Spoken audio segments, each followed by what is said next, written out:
Au bout d'un tournoi riche en surprises, la Coupe du Monde s'achemine vers son dénouement dimanche au Qatar, où le rêve absolu d'atteindre la finale au stade de Lusail accapare les 4 demi-finalistes avant Argentine-Croatie mardi et France-Maroc mercredi. Mardi 21h, Argentine, Croatie. L'Argentine aimerait tant consacrer Lionel Messi comme le digne héritier de Diego Maradona, et la Croatie, finaliste 2018, est un petit pays mais une grande nation de football.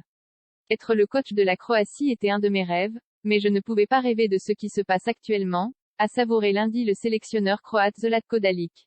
Sacré Ballon d'Or en 2018 après avoir atteint la finale du mondial russe, Luka Modric a néanmoins son mot à dire mardi au stade de Lusail, où les Croates espèrent revenir dimanche pour soulever enfin le mythique trophée de la Coupe du Monde.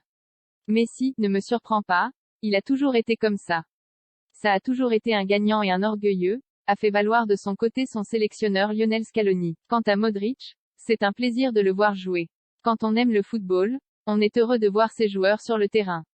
Mercredi 21h, France, Maroc. Dans l'autre demi-finale, la France s'avance en grande favorite selon l'ancien attaquant brésilien Ronaldo. Les Bleus ont pour eux leur star et leur vécu, qui doit leur éviter de verser dans l'excès de confiance. On a assez d'expérience dans l'équipe pour ne pas tomber dans ce piège-là.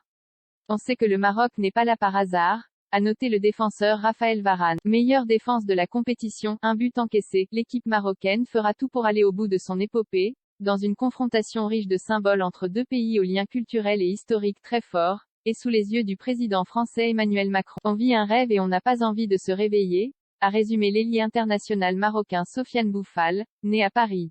Un rêve sur toutes les lèvres.